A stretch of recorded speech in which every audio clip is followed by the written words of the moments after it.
हाय नमस्कार, एकताच किचनमध्ये आपलं स्वागत आहे. आज आपण बघणार आहे पालकचे पराठे. या ठिकाणी पालक आपण धुवून स्वच्छ चिरून घेतलेला आहे. तुम्ही पाहू शकता देठं पण आपण या ठिकाणी घेतलेली आहेत. एका साईडला आपण धने घेतले, ओवा घेतले, जिरं घेतले, लसणाचा एक कांदा घेतला आहे आणि आलं पाव चमचा घेतलेला आहे. या ठिकाणी आपण मिक्सरच्या भांड्यात धुवून घेतलेला पालक ट्रान्सफर केला आणि थोडं थोडं करून हे लसूण आणि धने जिरे ह्याच्यात ॲड करायचे आणि स्मूथ अशी पेस्ट करून घ्यायची.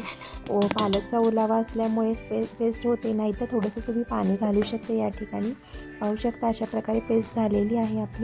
या ठिकाणी गव्हाचं पीठ आहे 1.5 वाटी घेतलेलं आहे, बेसन अर्धी वाटी घेतलेलं आहे आणि बाजरीचं पीठ मी या ठिकाणी अर्धी वाटी घेतलेलं आहे. बाजरी या थंडीमध्ये चांगली असते खाण्यासाठी, पण मुलं खात नाहीत, त्यासाठी मी अशी पराठ्यांमध्ये ॲड करते भाकरीचं पीठ. या ठिकाणी आपण गरम मसाला, मीठ घालून घेतले, हळद घातलेली आहे आणि आपण जे वाटण केलेलं आहे पालकाचं ते ह्याच्यामध्ये ॲड केलेलं आहे आणि प्रथम आपण मळून घ्यायचं आहे पिठामध्ये आणि आवश्यक वाटल्यास असं पाणी घालायचं आहे.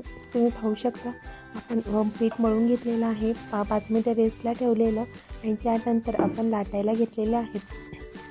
मग आपण एक लाटी करून त्याला चपातीसारखं तेल लावून आपण लाटून घ्यायचं आहे. या ठिकाणी आपला पराठा झालेला आहे. एका साईडला तवा आपला गरम आहे आणि छान आपण तूप किंवा तेल लावून छान खरपूस भाजून घ्यायचं. या ठिकाणी मी तूप लावलेलं आहे आणि दोन्ही साईडने आपण खरपूस असं भाजून घेतलेला आहे आपला पराठा. तर अशा प्रकारे आपला झालेला आहे पालकचा पराठा. आवडल्यास नक्की चॅनलला सबस्क्राईब करा, लाईक करा, शेअर करा. थँक्यू.